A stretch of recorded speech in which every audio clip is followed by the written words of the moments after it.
Welcome to Leaders' Questions, where Ireland's leaders face the heat, the pressure, and the toughest questions of the day. Yesterday, the Taoiseach accepted that 40,000 homes were not delivered last year.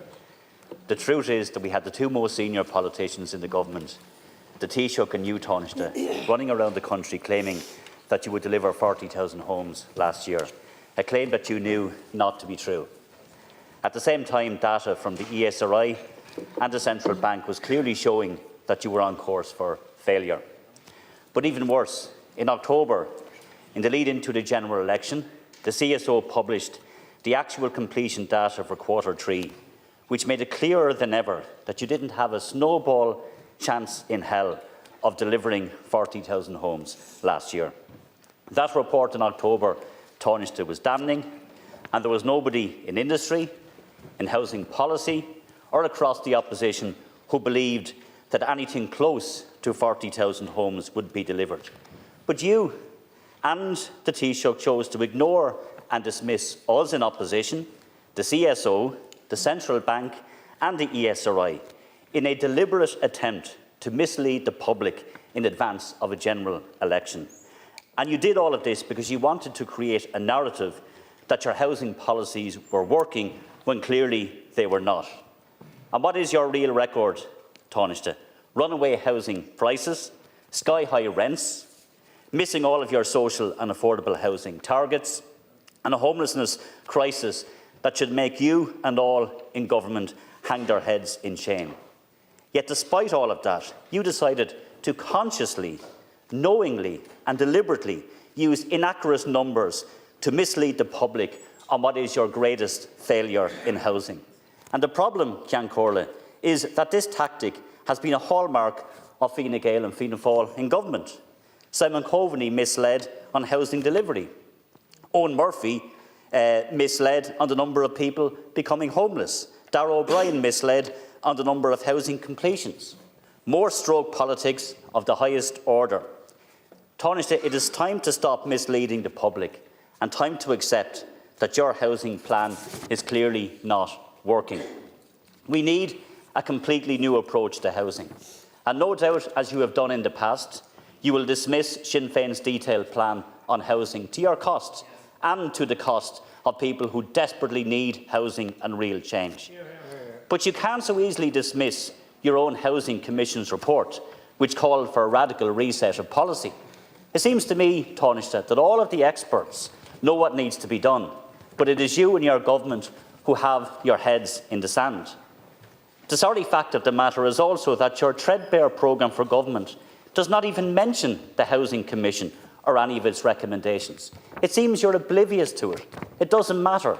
Creating false narratives, misleading the public is more important to you and your government than actually listening to the housing experts and dealing with the housing crisis. And I have to say, Taoiseach, you are up to your neck in this. The misleading claims of 40,000 new homes last year was hardwired into your election messaging. You knew it was inaccurate. You knew you were misleading. The facts didn't matter. You and Micheál Martin, in my view, set out to mislead the public to win votes. The aim here was to make sure that the public heard 40,000 new homes as many times as possible, regardless of whether it was true or not. Your spin, your sloganeering, and your failure on housing has a very real impact on people's everyday lives. You misled because neither of you could really face your record of dismal failure. You misread, obviously, during the election campaign on housing figures, but also on the Occupied Territories Bill, even on the future of a united Ireland. All promises which are now, it seems, in the bin. So, Taoiseach, will you accept that you misled the public on your housing record? And will you finally commit, as was set out by the Housing Commission and by others, by Sinn Féin and others in opposition, to a radical reset of housing policy? Well, thanks very much, Ceann Comhairle. Firstly, I don't need to dismiss the Sinn Féin housing policy because the people of Ireland did. And you did indeed. Sorry, Ceann Comhairle, do you want to hear the answer, please? Please, deputies. because you must be one of the only opposition parties in the European Union to actually see your vote collapse in the general election, down by 5.5%. You lost the election. No, he doesn't need any help. He did a very good job. Sorry, we've yet to meet, so if you could not shout at me, thanks, that'd be great. So look, this is a very serious issue, though, and I want to repeat an issue that is serious, deserves a serious response. When I was elected leader of my own party, and then Taoiseach less than a year ago, I made it very clear that we all needed to work together to fix housing for once and for all. We absolutely do, and it's the start of this new Dáil. We shouldn't seek to divide on this matter. We should actually seek to come into these houses with constructive ideas as to how we can do more together to ensure that we actually get the aspiration of people wanting to own their own home being realised for more and more people, that we get people out of the box rooms in their mums and their dads' homes, and that we give them that ability to own their own home as well. That's what we've got to do. Just over 7,000 homes were being built after the financial crash year, just over 7,000 homes. And working together with colleagues in the last government, we've gotten this up to a situation of now more than 30,000 per year. And yes, let's be very clear, Deputy, you're correct. The completion figure... Answer, please. Thank you, Count Corda. The completion figures for last year are disappointing, that is true. But when we look at the last 3 years together, we have significantly exceeded the housing targets that were set, significantly exceeded them in 2022, significantly exceeded them in 2023.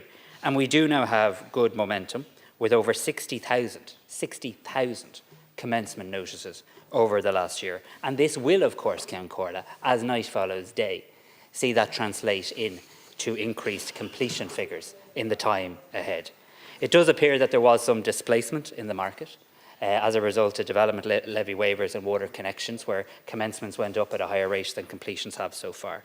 But under that scheme that we put in place and those measures that we took to reduce the cost of building a home, we now have a very significant pipeline of homes that have been commenced that must be built under the scheme by the end of 2026. They must be built by then, and that is good news to young people and their parents watching in on these proceedings today.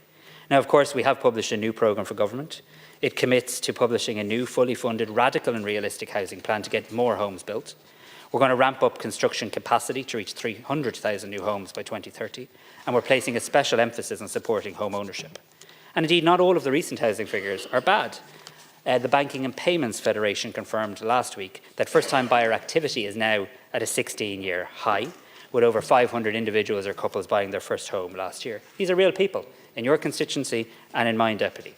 And the outgoing government met and exceeded plenty of other targets in housing, and indeed in many other areas, including employment and job creation as well. So I want to assure people listening at home that we are going to continue to adopt policies that ramp up home building. And I understand that a lot of people are not happy in relation to progress in this area. And we have a lot more work to do. And the Housing Commission do say that, and the Housing Commission are right in relation to that point as well. But rather than point scoring or just throwing rhetoric around the Dáil, we do need to continue to work collectively for better solutions for housing. And you can play a constructive role in that, or you can come in and just throw brickbats. That's up to you as well. Yes, the Minister wrote to me last summer in good faith, outlining what a number of projections available to him, including from Deutsche Bank, said would happen. And of course, that didn't materialise. But this new government is more determined than ever to deliver for the people of Ireland. Taoiseach. And your alternative policies didn't convince the people at all. Deputy Cullinane. With respect, Taoiseach, what actually collapsed is the figure that you gave to the public of 40,000 down to 29,000. And in fact, what has collapsed is, in my view, your credibility and the credibility of the Taoiseach when it comes to housing matters. Because your record speaks for itself. Every single month we see house prices rising. Every single month we see rents rising. Every single month we see homelessness going up on your watch. And then worse than that, to top it all off, you misled the public, in my view, deliberately and consciously in the run-up to a general election, when even government-funded organisations were telling you that you were wrong. It was again stroke politics by you and the Taoiseach. You're not interested in real solutions. You say you are, and you claim that I'm playing politics. I'm holding you to account for, in my view, misleading the public. But I put it to you earlier that the Housing Commission Your own Housing Commission, independent of all of us, clearly set out the failures of what needs to be done, and you've ignored it as you have ignored Sinn Féin's plan. So I ask you again, will you at least concede that you misled the public, and will you agree to a radical reset in housing policy? Well, I've already made very clear to you what the programme for government negotiated by parties who won a clear majority with working with independents in the last election, what we've agreed to do in the programme for government, and that's what our focus is on, moving forward in terms of the delivery of homes with real solutions for people. But if you're seriously suggesting that housing statistics cost you the election, that's a bit ridiculous. People looked at your policies. That's what cost you the election. You wouldn't really own your own home under the Sinn Féin proposed leasehold plan. Do you remember that? Your leader couldn't answer a simple question: will the banks lend to buy a home? And people right across the country. I actually, Ken Corlett, I have to be allowed to speak in this House. We're not getting back to that. Can I speak? You're not helping, Taoiseach. Pardon? Please, no, I'd like to speak. Thank you. You couldn't clarify that you could even access a loan or a mortgage under your plan. The banks have still not confirmed that. You would have pulled away the first-time buyer scheme, you would scrap the Help to Buy scheme, and you were going to end the first home, bridge the gap scheme. No, you don't like it. You seem to think your job is just to critique. Your job is also to put forward alternatives. Thank you, Taoiseach. Thank you, and I call now on the Independent and Parties Technical Group, Deputy Catherine Connolly. You lost the election, and we're getting on with the job. Deputy Catherine Connolly. Let's dive into the discussions shaping the nation.